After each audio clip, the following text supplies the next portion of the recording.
line up. Okay, walang preparasyon. Sige, pakibuksan na yung Bible. Okay, pakibuksan na yung Bible sa Matthew. Siyempre, ano ba yung kwentong Christmas sa Matthew? Okay? Siyempre, simula. Matthew chapter 1.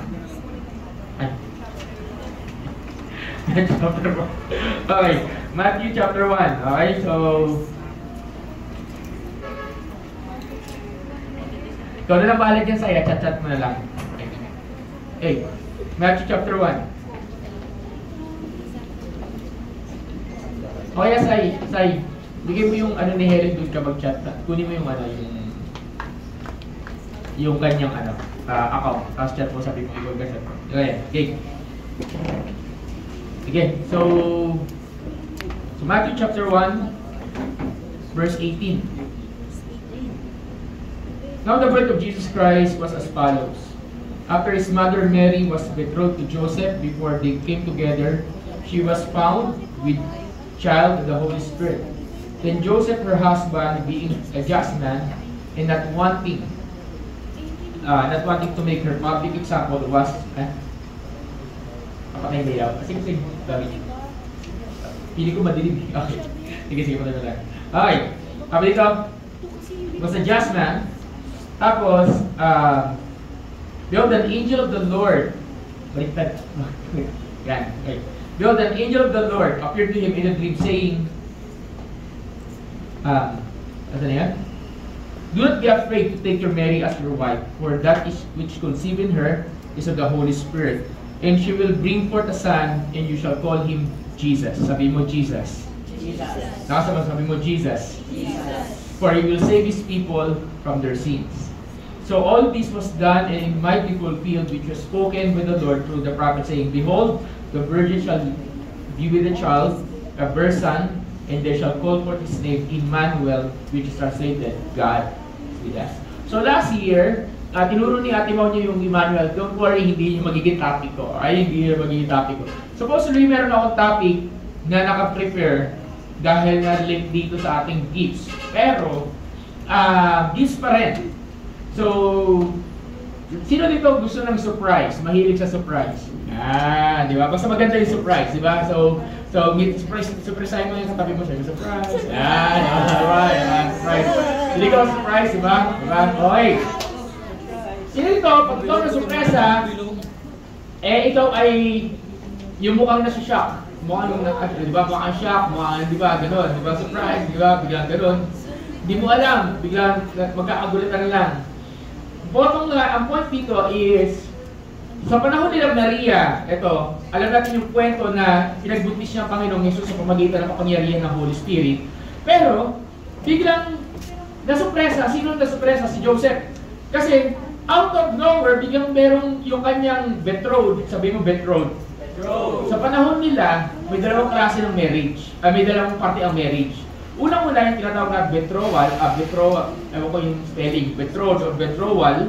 Ang ibig sabihin ng betrothal, para silang engage sa panahon natin. Pero the way they engage is this.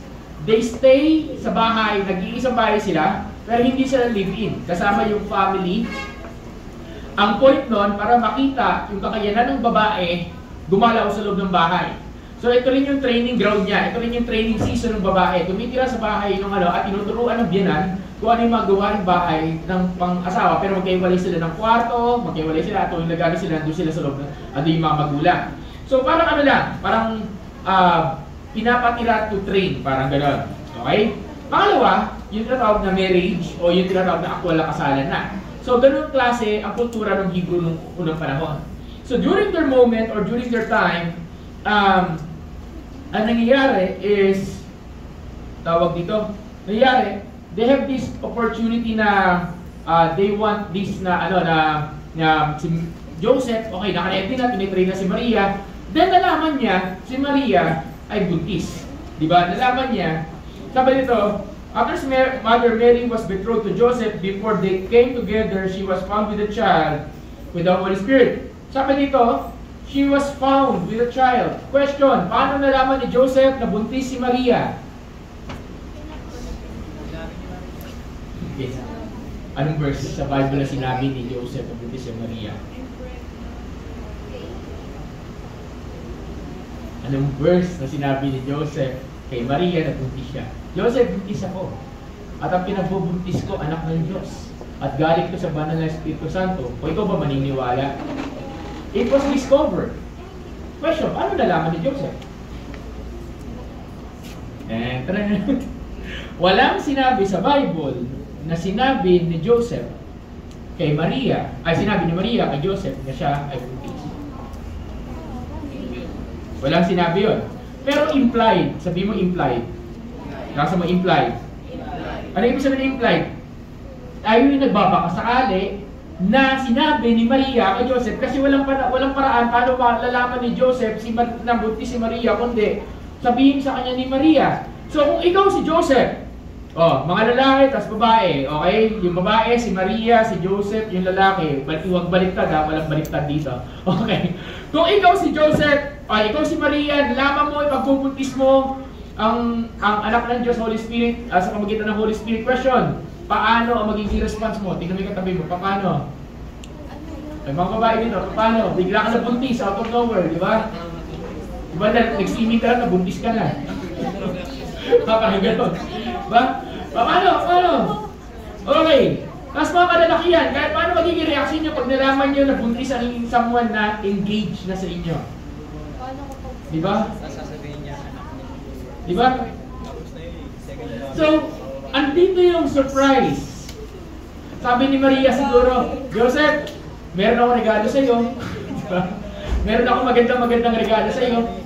Diba? Hindi siya baby ba? Tapos, meron akong magandang regalo sa iyo. Tapos ang regalo ko sa iyo, alam mo ano? Eto, buntis ako at pinagbubuntis ko ang Holy Spirit. Diba? Pinagbubuntis ko ang bigay ng Holy Spirit. At ang ending nun, anong ending nun? Ang ending nun is this. Nagalit si Joseph.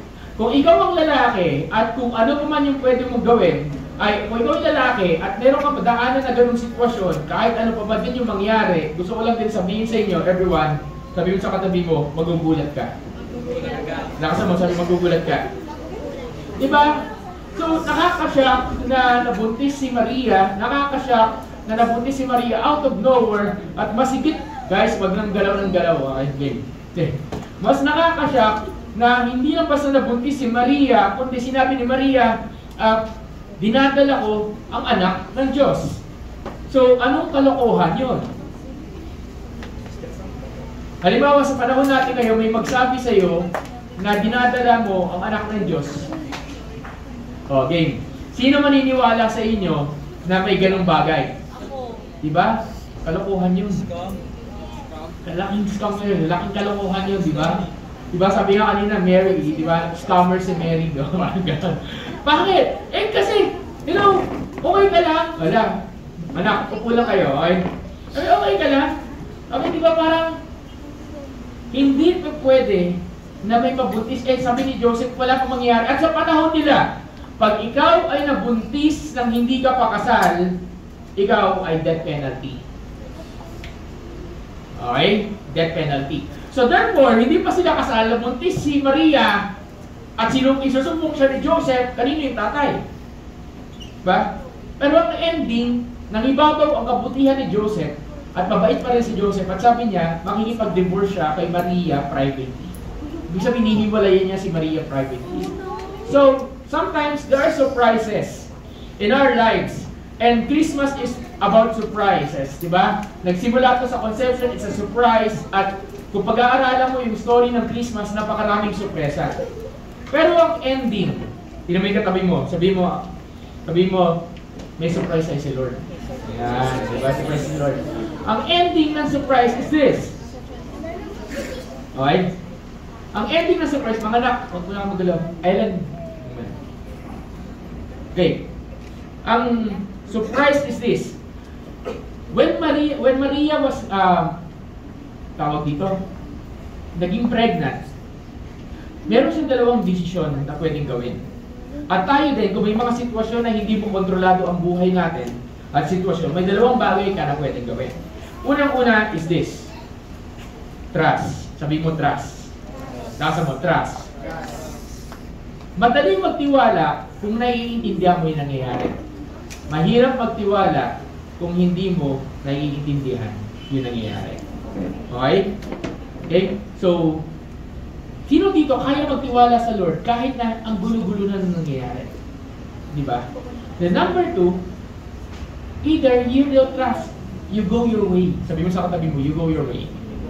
Kadalasan, pag hindi natin naiintindihan ang nangyayari, hindi natin naiintindihan ang kilos si God, we do our way. Kung ako si Joseph, ang gusto ko, hiwalayan si Maria. Pag isin si Maria, ang gusto ko, hindi ko sasabihin kay Joseph na buntis ako. Bahala niya ma-discover and so on and so forth. Bakit? Kasi at the end of the day, ang hirap minsan intindihin ng Diyos.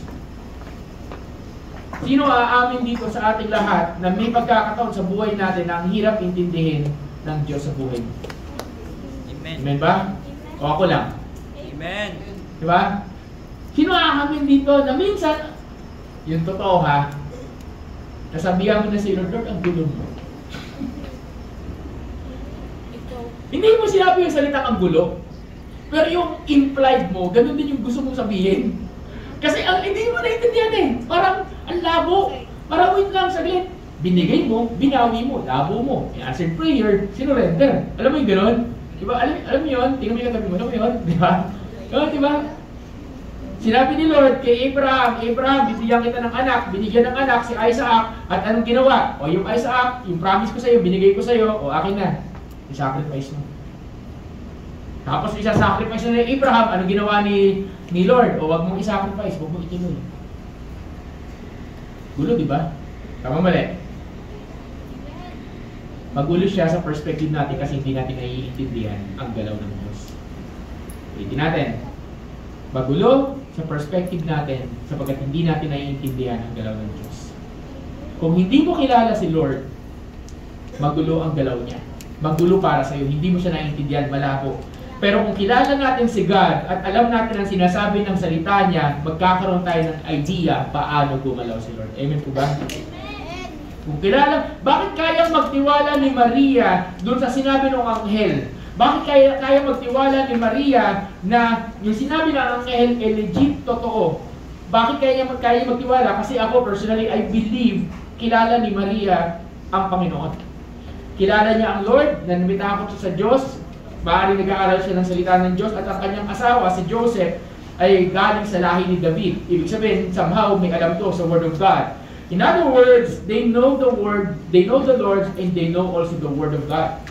At the end of the day, if you know the Word of God, you can trust Him with all your heart. Even though hindi mo naiintindihan ang nangyayari. Amen? Ang Diyos, mahilig magsupresa. Yan ang manupresa. Tama ba yung word ko? Ano ba? Magsupresa. Manupresa. Ang Lord mahilig sa surprise. Diba? Ang Lord mahilig sa surprise.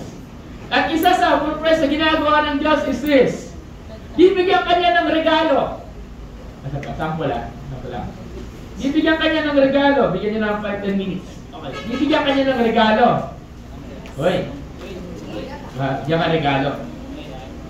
Ay, ibibigay niya sa iyong regalo, ang gift wrap ay gusot-gusot, magulo, ano pa?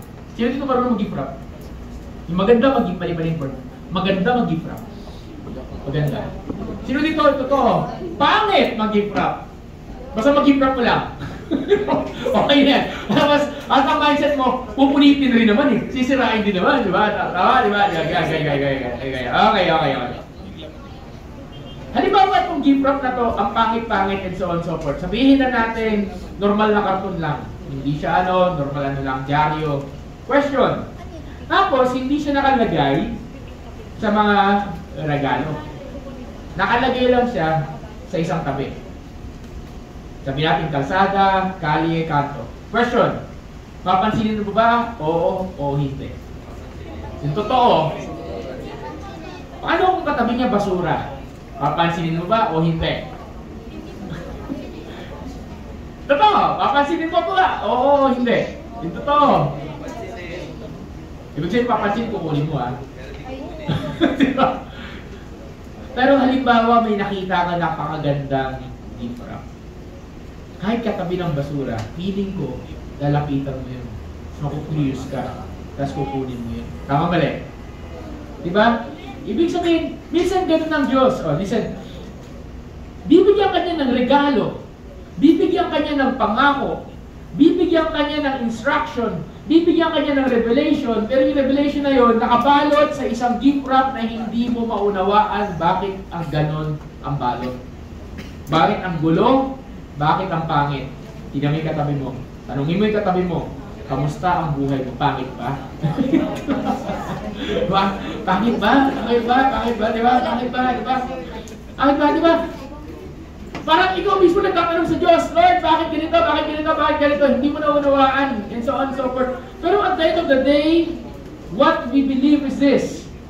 Even though kahit gaano kapangit ang wrapper ng gift, ang pinakamahalaga yung nasa loob ng gift. Amen ba? Amen.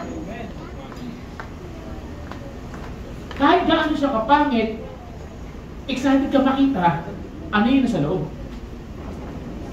Ano yung totoong laman.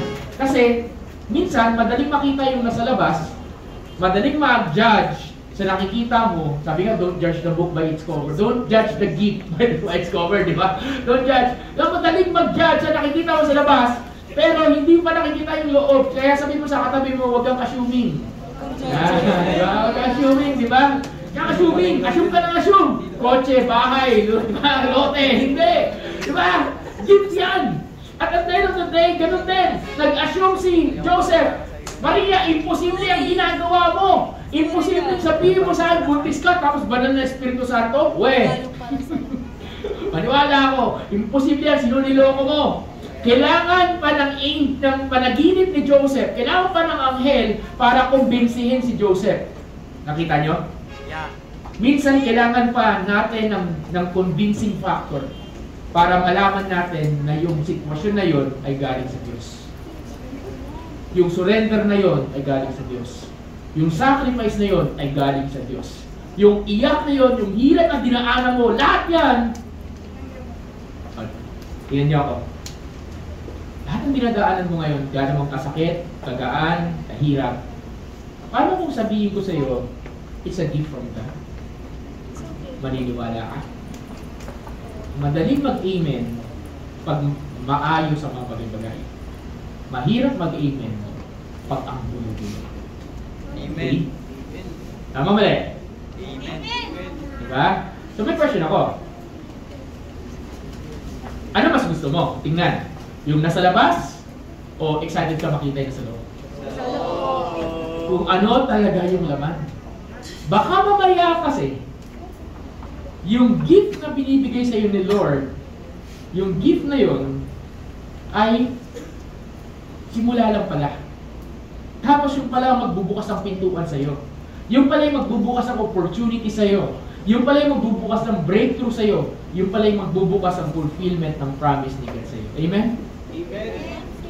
At the end of the day, tingnan nyo may opportunity si Joseph, even though hindi na na-mention si Joseph after ipanganak si Jesus, may opportunity siya maging foster father ni Jesus.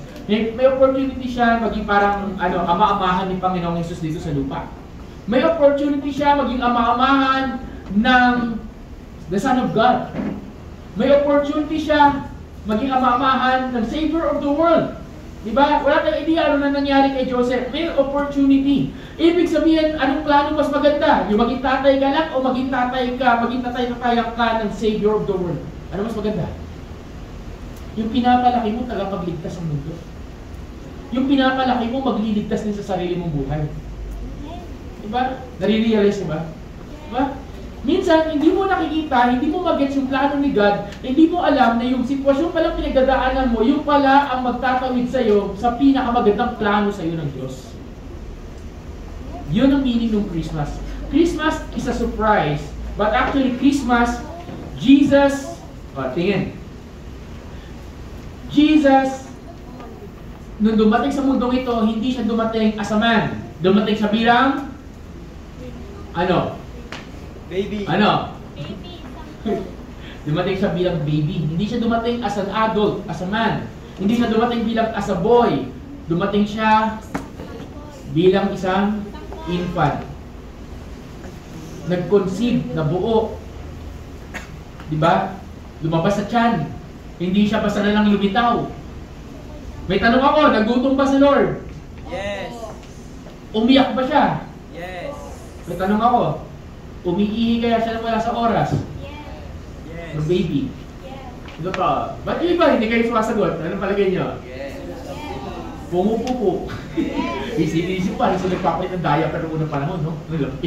Alam mo ganon? In other words, Pastor, di ba sa nag-bed siya? Bakit niya ginagawa yun? Kasi nga, nagtatawang tao siya. Ibig sabihin, yung nangyari sa iyo nung sanggol ka, nangyayari din sa kanya. Okay? Isa lang ang I believe na hindi nangyari sa kanya. Ako lang to na hindi siya nagkasakit. Yun lang. Ngayon, ganito. Fast forward tayo. So, dito tayo dumating siya sa mundong ito, baby. Napaka-helpless. Walang magawa, walang laban. To the point na sinabi ni Herod patayin lahat ng batang lalaki. At siya ay tinanggal sila doon. Bakit? Wala siya kakayanin lumaban eh. Kailangan niya dumepende doon sa kanyang mga magulang. Kailangan niya dumepende doon sa matatanda para ipagtanggol. Parang ikaw, sabi mo sa katabi, parang ikaw. Nakasamo, yung mo parang ikaw. Diba? Kailangan mo laging dumepende. Diba? Kailangan mo laging meron kasasalo sa'yo, may iintindi sa'yo. Hindi mo naiintindihan yung dinadaanan mo ngayon, sabihin mo sa katabi mo, gift wrap lang yan. Nakasama mo, sabihin mo, gift wrap lang yan. Nakasama mo, sabihin mo, gift wrap lang yan. Yeah, gift wrap lang yan. Bakit? Kasi si Jesus, gift wrap lang yung pagka-baby niya. Kasi hindi talaga siya yun. Hindi talaga actual siya. Bakit? After 30 years, tumanda yung baby. And after 33 years, pinako sa krus yung baby. Yung helpless, yung walang magawa na sanggol, yung kailangan ng tulong, isang araw, tumanda, lumaki, at sinakripisyo ang buhay. Doon ba natapos? Nabuhay sa muli. Yung baby na yon na namatay at nabuhay ulit, I need you to get this. Isang araw, babalik sa mundo, hindi na isang sanggol. Babalik sa mundo bilang isang hari na nakasakay sa kabayo. Amen? Amen. Yung helpless na dumating dito ng Christmas Day, isang araw, darating dito, listen na wala mo na magkakatuan. Isang araw, darating dito, hindi isang helpless baby, kundi isang warrior. Isang conqueror. Isang King of Kings, Lord of Lords. Amen ba? Amen. Yun ba yung baby? Yung baby na sinasabi natin na nakarap, na hindi natin naiintindihan, na anong gulo-gulo, hindi mo alam na meron palang malaking bagay na nag-aantay doon. Meron palang magandang bagay na nag-aantay doon. Ganun din ang buhay mo. Nakarap yan, nakarap lang na yun yan. Pero isang araw, pupunitin yung wrapper na yon at makikita mo na kaya pala dinaanan ko tong bagay na to kasi yung nasa loob ay mas maganda, mas mahalaga, mas dakila. Inahanda lang ako ng Lord sa araw na to. Amen? Amen. So, sabi mo sa katabi mo ulit, iso-surprise ka ni God. Surprise ka ni Lord. Diba? Ngayon lang to. Yung katabi mo, nagkukunyari lang yan. Mayaman talaga yan. Diba? Yayamanin talaga yan. Kukunyari mahirap lang yan. Alam niyo ba yun? Nagpapanggap lang yan. Nagigimprap lang yan. Nagigimprap lang ng pangit yan. Diba? Gwapo talaga. Maganda talaga yan. Diba? Hindi ko yan. Hindi marunong magbihis. Diba? Nagigimprap lang na ano yan, na mababa grades niyan. Matalino talaga yan. Yung katabi mo. Diba? Oo. Nagigimprap yan na matigas ang ulo, di ba? Pasaway, di ba? Ganon, di ba? Give-up lang yan. Kasi isang araw, pastor yan eh, di ba? Oh, isang araw, servant ni Lord yan. Isang araw, nag-serve ka dyan. Amen ba? Amen? Sabi mo sa katabi mo, balatan mo na sarili mo. Balatan mo na, di ba? Tanggalin mo na yung give-up mo. Tanggalin mo na, di ba? Tanggalin mo na. Di ba? Yung sitwasyon mo ngayon, give-up lang yan. Kung hindi mo gusto yung sitwasyon mo ngayon, give-up lang yan. Di ba? Ganito ko. Pa, ang kagandahan, worshiping. Kagandahan, ito maganda. Alam niyo ba na hindi ikaw yung magtatanggal ng balot mo? Si Lord. Sa panahon at sa oras, sa sitwasyon na gusto niya. Alam bakit? Kasi kahit magbigay sa iyo ng magandang regalo, kung hindi mo kayang tanggap, hindi mo pa kayang hawakan yung regalo na yun, masasayang yung regalo na yun. Amen ba? Amen. Magbibigay pa tayo kay Bilog o dito sa mga pamangkin ni Helen ng kutsilyo, ito regalo ko sa iyo. Ma-appreciate kaya nila yun? Yung chef knife, hindi nila ma-appreciate yun. Bakit? Ma-appreciate ng mga laruan, ganyan eh. Tama, di ba? Oo. Pero isang araw, lumaki sila at naging magagaling na chef. Di ba? At nagkita kayo ulit. At ibibigay mo yung chef knife. Ma-appreciate kaya nila yun? Naintindihan mo ako? Bibigyan nyo ba si Bilog ng kotse? Ay, ikaw, Ahmed, bibigyan mo susi kay Bilog, sabihin mo, ikaw na mag-drive. Di ba? Regalo mo na sa'yo ito. Anong bibigyan mo ba? Hindi, di ba? Di ba? Pero pag isang araw, marunong na mag-drive si Bilog, pwede. Di ba? Amen ba? Amen? Amen. Learn to handle the gifts of the Lord. Sabi mo, learn to handle. Learn to handle. Natutunan i-handle ni Joseph saka ni Maria yung sitwasyon. They both trusted God. That's why nag-entrust sa kanila din ang Lord, ang Panginoon. If you can trust God, God will trust you. I don't want to make it a doctrine that God will trust you. What I mean is, if you will trust God, God will be faithful sa mga bagay na mapagawa sa iyo. He is always faithful. Pero makikita mo yung resulta. So, as I end, the meaning of Christmas, the real meaning of Christmas is about Jesus came to this world. And also, the real meaning of Christmas is Jesus giving His life for you and me. And sabi ng Biblia, for those who believe in calling on His name, He gave them the right to become children of God. Diba? So, ganun kaganda ang Panginoon. Ganun ka-amazing si Lord. So, as we end now, diba sayang, kaano lang ako, please nyo ko sa invite ni Angeline yung preaching ngayon. Okay, sige.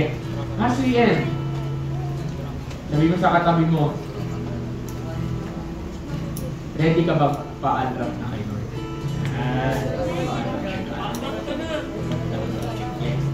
Can I answer to what? Ayaw sumayo.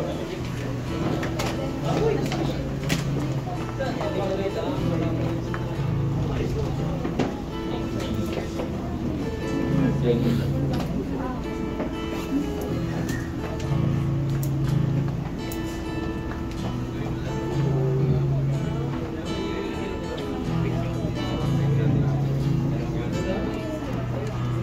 This, the child is born in a manger on that night. Hindi natin, sabi ko kanina, September, ganun, December. But we remember today yung bata na pinanganak sa manger. We rejoice. Sabi doon, rejoice, for the Savior has been born. Yes, we rejoice.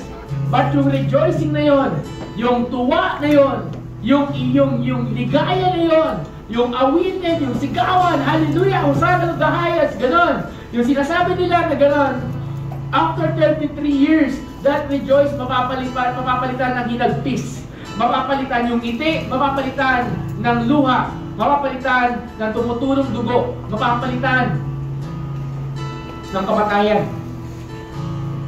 Sabagat yung pinanganak para iligtas ka, saka ako, ang kanyang assignment ay mamatay para sa iyo at sa akin. At hindi lang siya basta namatay, siya ay nabuhay muli. So itong time na to, may question ako. Anong ginagawa natin sa regalo ng Diyos sa atin? Kamusta ang gift ni God sa buhay mo? Alam mo ano ang gift ni God sa iyo? yung sarili niya. Kasi paano mo pinapahalagahan yung regalo na yun? Hindi ka makita sa simbahan. Palitaw ka nga. Hindi ka makapagbasa ng Bible. Tamaan ng tamaan. Hindi ka mag-pray. Mahihiya ka pa. Tamaan ng tamaan. Diba? Ganyan. Tapos, magbubukas ka pa ng kung ano-ano at kung ano na po pinapanood mo hindi ka pinapanood. Binabasa mga bagay binabasa. Ginagawa mga bagay ginagawa. Pag wala nakatingin, dudukutin kung anong dudukutin. So on so forth. Diba? Sabi mo sa katabi mo, ikaw yun. Kasi hindi ko yun. Tayong lahat yun. Hindi ko lang alam kung anong sitwasyon mo, hindi ko rin alam kung anong sitwasyon ko. Iisa lang alam ko, itong Diyos na to, binigay niya ang sarili sa atin. Binigay niya ang sarili niya sa atin para tayo ay maligtas, mapatawad sa ating mga kasalanan at mabago ang buhay. Ngayon, ang tanong ko kapatid, anong gagawin mo sa regalo ng Diyos sa iyo? Sabihin mo sa katabi mo, kapatid, pahalagahan mo. Why not let's make a decision today? Why not let's make a decision tonight or this afternoon? Let's make a decision na ito ang decision natin. Simula sa araw na to, gusto ko pahalagahan ang regalo na binigay sa akin ng Diyos. Siya mismo. Gusto ko pahalagahan na siya ang aking tanggulan, na siya ang aking kagalingan. Gusto kong pahalagahan yung regalo na yun. So, we're going to pray muna bago tayo. We're going to sing a song before we pray. We pray muna before we sing a song. And can I ask you to close your eyes?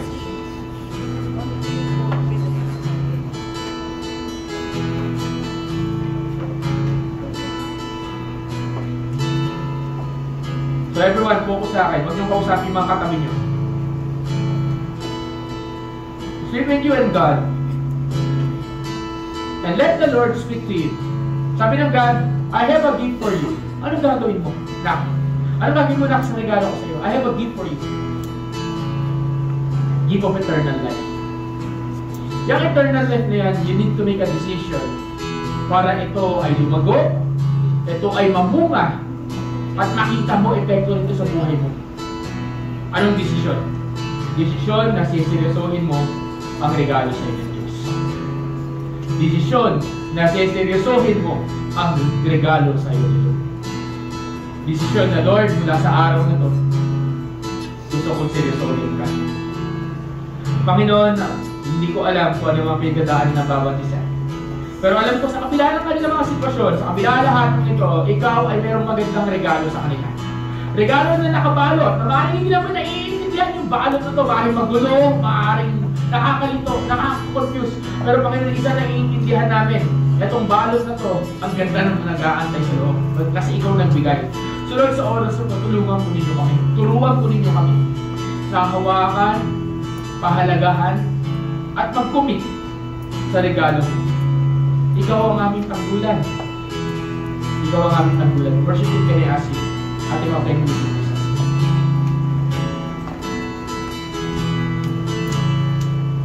Sige, let's sing this song.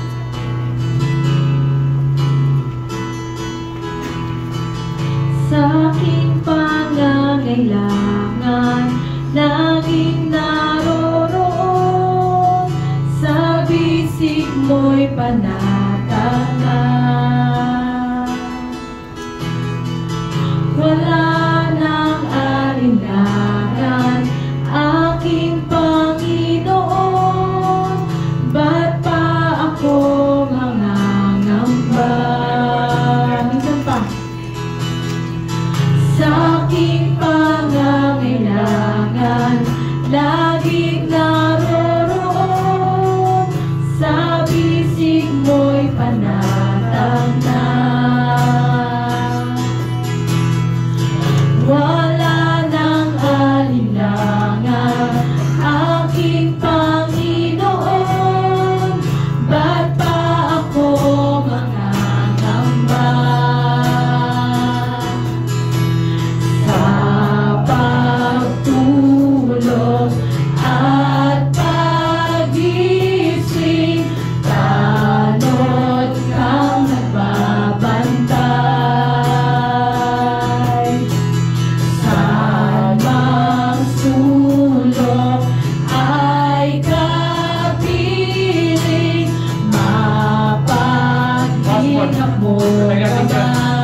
Pagtulog sa pag-isip.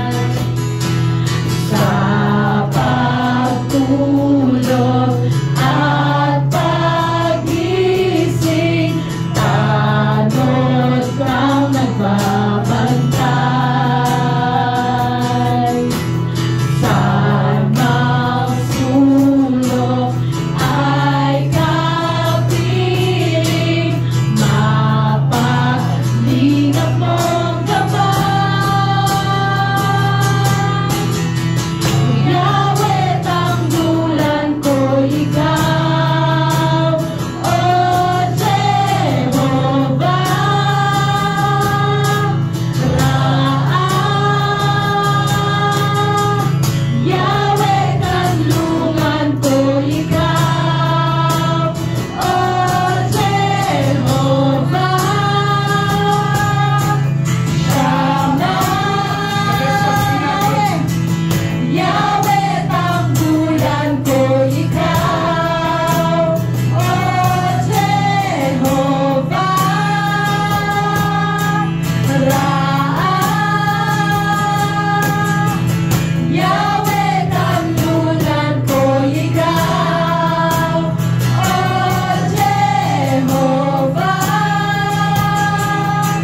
Shammah. At mananahan sa'yo, pulihan, mananatili sa'yo. At mananahan sa'yo, sandigan, mananambahan Ikaw pa sa sa'yo. mananahan, mananahan.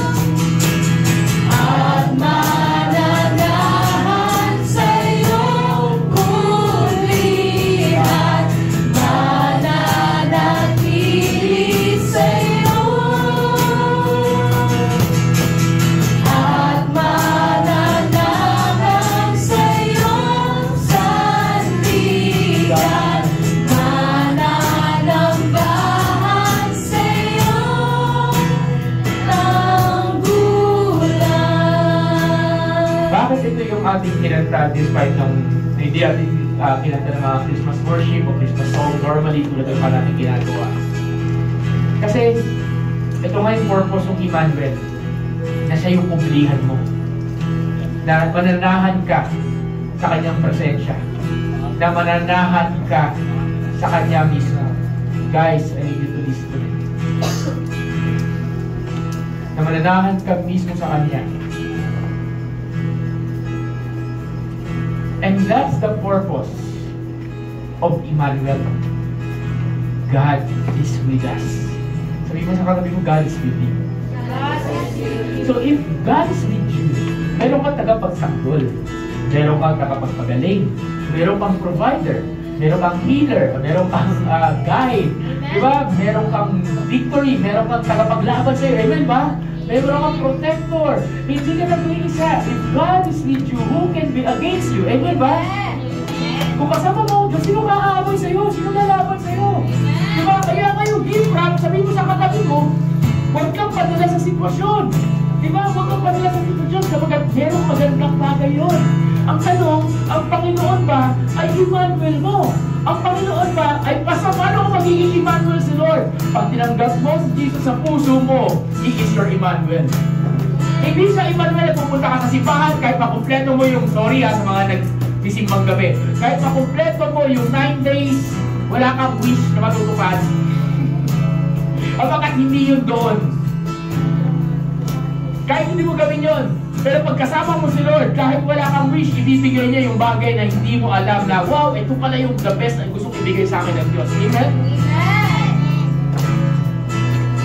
Last verse ko for today. Sabi niya sa Biblia,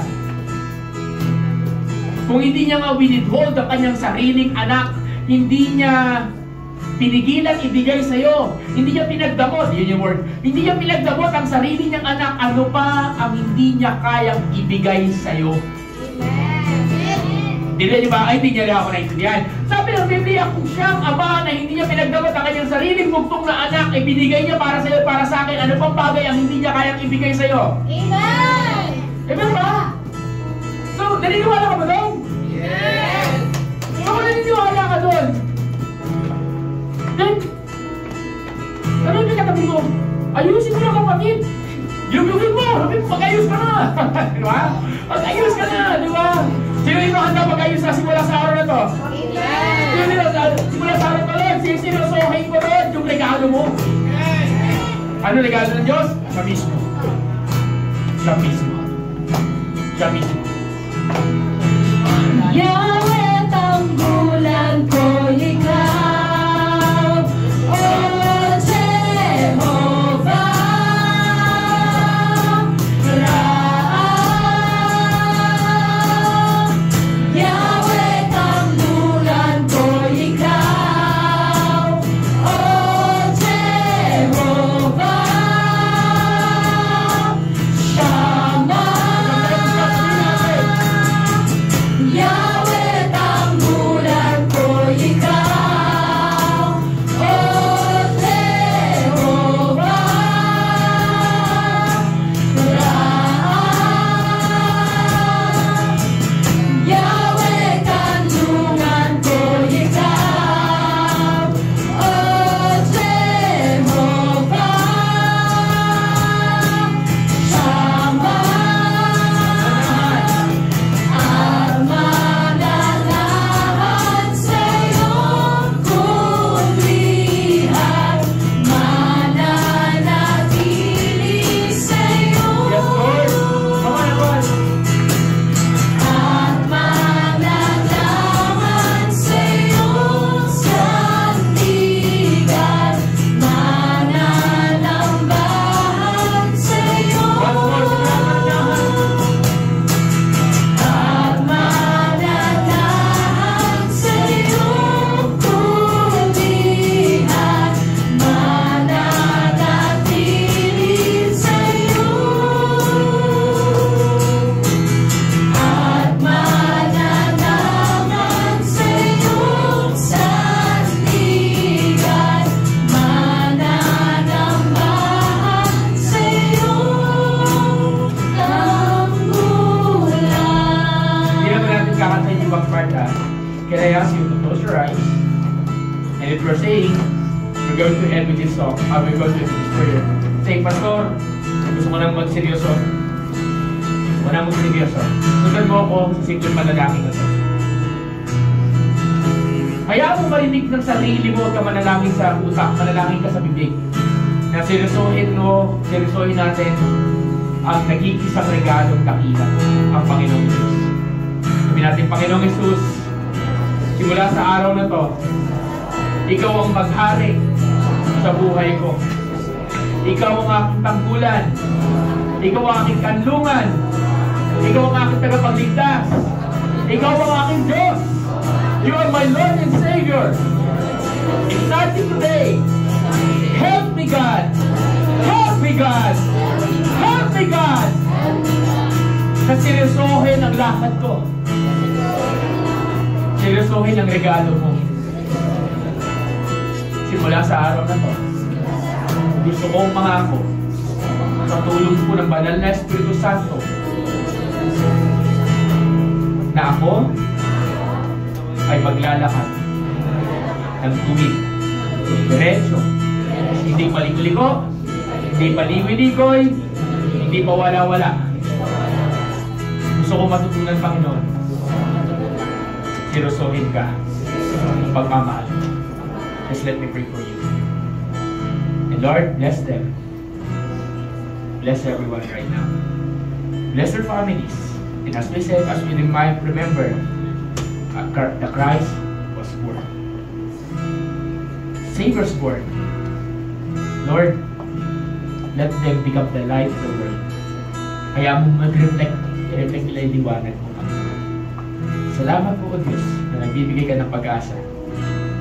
Bless everyone, Lord, in this room. Thank you, Lord.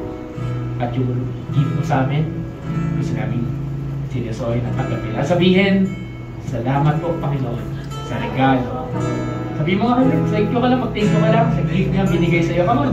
Tapos na rin ang ear. Come on everyone, can we give Him thanks? Can we give Him thanks? Diba? Salamat natin sa Panginoon sa mga nakarang buwan. Pasalamat natin si Lord sa mga ginawa niya, na nangyari sa'yo. Mula tapos buwan sa ulan 2024, diba? God is good. God is good. God is good. Panginoon Diyos, maraming salamat po. Can you give up your heads na diretso na tayo? Pinagpapala ko po ang bawat isa dito. You are blessed beyond measure. You are blessed beyond measure. And you will, I speak prophetically, that you will receive the blessing of the Lord more than what you expect. Lord, maraming salamat. Hindi lang sila, hindi kanila mga pamilya, and wherever they go, those places are blessed. Thank you, Lord, for everything. Bless you in Jesus' name. And everyone says, Amen. Pwede ba, dito tayo, yakapin natin ang mga mag-isa, sabi Merry Christmas, God is good, God is good, God is good. God bless po, God bless po.